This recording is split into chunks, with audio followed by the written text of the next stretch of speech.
महाराष्ट्र में हुकूमत साजी के मामले पर मुंबई और दिल्ली में सियासी सरगर्मियां तेज हो गई हैं। बीजेपी, एनसीपी, कांग्रेस और शिवसेना की मीटिंगों का सिलसिला जारी है। इस बीच जराये के हवाले से खबर है कि शिवसेना ने दावा पेश करने के लिए गवर्नर से मजीद वक्त मांगा है। माना जा रहा है कि एनसीपी अपने 9 मुंतखब अरकान असेंबली के साथ कल मीटिंग करेगी। दूसरी जानिब दिल्ली में कांग्रेस की मीटिंग हो रही है। जराये के मुताबिक कांग्रेस के सभी अरकान असेंबली को जयपुर से मुंबई लाया जा रहा है। पार्टी ये कहती कि हम अपोजिशन में बैठेंगे, सत्ता नहीं बनाएंगे, लेकिन किसी भी हालत में अपोजिशन में बैठने को तैयार है। लेकिन जो बात तय हुई थी, जो एग्रीमेंट हुआ था 50-50 फॉर्मूला वाला, 2.5 साल के मुख्यमंत्री पद बांटने के लिए, वो देने को तैयार नहीं। बात ऐसी है कि अगर शिवसेना के साथ जो बातें तय हुई थी चुनाव से पहले, वो मानने को ही तैयार नहीं बीजेपी, तो कौन सा रिश्ता रहता है। राज्यपाल महोदय को जाकर कहा जाता है कि शिवसेना हमारे साथ आने को तैयार नहीं, इसलिए सरकार नहीं बन रही है। लेकिन हमसे पूछा तक नहीं गया कि जो बातें तय हुई हम उस बारे में चर्चा करें। तो ये कौन सा रिश्ता रहा। तो ऐसे रिश्ते मुझे लगता है अब एक औपचारिकता रही है कि हमारे केंद्रीय मंत्री अरविंद सावंत उद्धव ठाकरे साहब के आदेश से, जो उनको रात को आदेश दिया है, आज केंद्रीय मंत्रिमंडल से इस्तीफा दे देंगे। जिस प्रकार का वातावरण महाराष्ट्र में निर्माण हुआ है वो दुर्भाग्यपूर्ण है, लेकिन उसके लिए हम जिम्मेदार नहीं है। तो अगर इस प्रकार के रिश्ते बने हैं तो सत्ता में रहने का कोई मतलब नहीं होता। उधर शिवसेना लीडर अरविंद सावंत के इस्तीफे पर एनसीपी लीडर शरद पवार ने बयान दिया। उन्होंने कहा है कि मैंने किसी से भी किसी के इस्तीफे की बात नहीं की। इन्होंने मीडिया से बातचीत करते हुए ये भी कहा कि हम आज कांग्रेस के साथ बात करेंगे और हुकूमत साजी को लेकर जो भी फैसला होगा वो कांग्रेस के साथ बातचीत के बाद ही लिया जाएगा।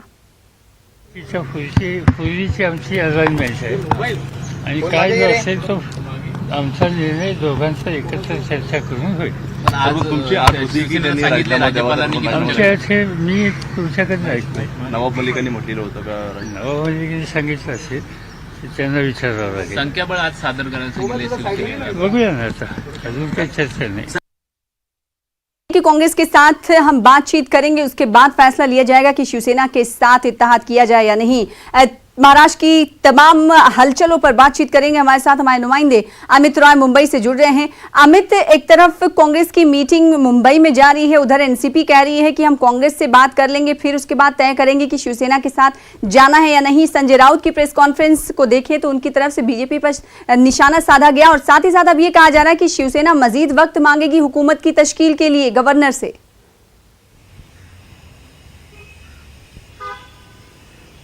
देखिए, निश्चित तौर पे राजनीति जो है पूरी तरीके से उलझ चुकी है महाराष्ट्र की। चूंकि कल कांग्रेस ने भी साफ कर दिया था, पूर्व मुख्यमंत्री अशोक चौहान ने कहा था कि हम एनसीपी को साथ में लेकर एनसीपी से पूछकर ही आगे बढ़ेंगे। लेकिन नवाब मलिक ने भी कल एक बयान दिया था कि पहले जो है ये अपने दिल्ली के मंत्री को इस्तीफा दिलवाएं, फिर औपचारिक ऐलान करें कि हम एनडीए से हम बाहर निकल गए हैं, और तीसरा एक कॉमन मिनिमम प्रोग्राम तय होना चाहिए। आखिरकार हमारी सरकार का एजेंडा क्या होगा, क्योंकि बाद में ऐसा ना हो कि सरकार बन जाए फिर दोनों के बीच में जो है बीजेपी शिवसेना के बीच जिस तरह से रशाकसी चल रही है वो हमारे बीच में भी चले। तो इसी की पहल में हमने सुबह देखा कि अरविंद सावंत ने इस्तीफे की बात कर दी। संजय राउत ने साफ तौर पे कहा कि बीजेपी लगातार आरोप लगा रही है कि हमारी वजह से सत्ता नहीं बन रही है। ये हमारी वजह से नहीं है, ये बीजेपी के अहंकार की वजह से है जो सत्ता नहीं बन रही है। और अभी शरद पवार की उनकी कोर कमेटी के सदस्यों के साथ, यानी अजीत पवार, सुप्रिया सुले, प्रफुल्ल पटेल, नवाब मलिक, इन सारे नेताओं के साथ बैठक शुरू है कि आखिरकार क्या किया जाए, किस बिंदु के तहत जो है काम किया जाए, क्या होगा कॉमन मिनिमम प्रोग्राम, शिवसेना के साथ जाने पे हमारी राजनीति पे क्या असर पड़ेगा। इन सारे पहलुओं पे चर्चा होगी और कल जो है एनसीपी के सारे विधायकों के साथ एनसीपी की महत्वपूर्ण बैठक है। कल अंतिम निर्णय लिया जा सकता है। वहीं कांग्रेस की बैठक जो है लगातार दिल्ली में चल रही है। बैठक के पहले जो है महाराष्ट्र कांग्रेस प्रदेश अध्यक्ष बालासाहब थोरात ने बात की सोनिया गांधी और अहमद पटेल से और उन्होंने महाराष्ट्र की मौजूदा स्थिति के बारे में उन्हें बताया। और ये भी खबरें आ रही है दोपहर 3 बजे तक जो है जो सारे विधायक जयपुर गए उन्हें मुंबई लाया जा सकता है, क्योंकि जब ये राज्यपाल के पास जाएंगे शिवसेना तो अगर परेड करने की बात आएगी तो सारे विधायक मुंबई में मौजूद रहे। इस तरह की चीजों पर भी विचार किया जा रहा है। ये सारी जानकारी सूत्रों के हवाले से है। वहीं दूसरी तरफ मैं आपको बताऊं कि शिवसेना के सभी विधायकों ने अपना एक समर्थन पत्र तैयार किया है, सभी ने हस्ताक्षर कर दिए हैं। वो समर्थन पत्र जो है उद्धव ठाकरे को सौंपा जाएगा और उद्धव ठाकरे की बैठक भी शिवसेना के सभी विधायकों के साथ चल रही है। तो आगे की रणनीति और शाम को 7:30 बजे तक जो है लगभग काफी हद तक स्थिति साफ हो जाएगी आखिरकार क्या होगा। क्योंकि एक चीज और है कि राज्यपाल से शिवसेना समय भी मांग सकती है। उसका कारण यह है कि कल एनसीपी की अपने सभी विधायकों के साथ महत्वपूर्ण बैठक है, उसमें कॉमन मिनिमम एजेंडा के प्रोग्राम पे जो है बातचीत होगी। तो उस प्रोग्राम के तय होने के बाद ही जो है एनसीपी कुछ हद तक हामी भर सकती है। तो राज्यपाल से शिवसेना समय भी मांग सकती है और ये भी हमारे सोर्स बता रहे हैं कि अगर समय मांगा गया तो राज्यपाल समय दे भी सकते हैं। जी अमित राव, अगर एनसीपी और कांग्रेस के इत्तेहाद की बात करें तो संजय निरुपम जो कि कांग्रेस लीडर हैं, काफी दिनों से कांग्रेस से नाराज चल रहे हैं, उनके ट्वीट को नजरअंदाज नहीं किया जा सकता। उनकी तरफ से कहा गया है कि शिवसेना और बीजेपी के दरमियान जो रस्साकशी रही और अब जो नाटक शिवसेना कर रही है वो कहीं ना कहीं खामियाजा उसका उठाना पड़ेगा कांग्रेस को। तो वो शिवसेना की तमाम बातों को कांग्रेस को याद दिला रहे हैं। ऐसे में कांग्रेस बड़ी कशमकश की स्थिति में है।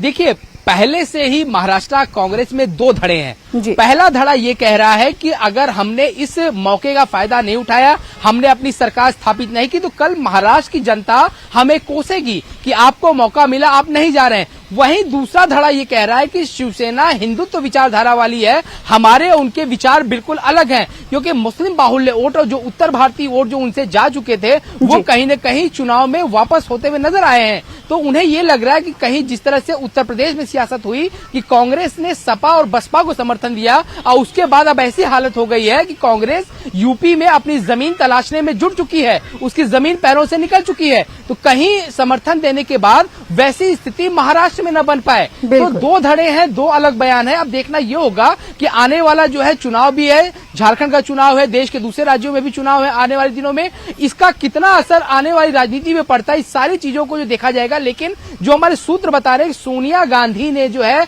शरद पवार को साफ शब्दों में कहा है कि इस पूरे चीजों की जिम्मेदारी जो है आप पर है, हम आप पे भरोसा करते हैं और कहीं न कहीं आपको देखना पड़ेगा कि इसका असर जो है कांग्रेस के भविष्य पे न पड़े, इसको देखते हुए फैसला लिया जाएगा। तो आज सोनिया गांधी क्या फैसला लेती हैं, कोर कमेटी में एनसीपी क्या फैसला लेती है, किस तरह का प्रोग्राम शिवसेना जो है तय करती है, इन सारी चीजों पे जो है कवायद बनी हुई है, हमारी नजरें बनी हुई है। अब देखना ये होगा कि 7:30 बजे तक शिवसेना को जो राजभवन पहुंचना है वो पहुंचने के बाद आखिरकार वो राज्यपाल महोदय से क्या कुछ बात करते हैं, क्या कुछ चीजें उनके सामने रखते हैं। जाहिर सी बात है। तो तमाम हलचलों पर हमारी नजर बनी हुई है। आपसे दोबारा भी राब्ता कायम करेंगे। बेहद शुक्रिया मित्रों हमारे साथ जुड़ने के लिए, तफसील से बातचीत करने के लिए।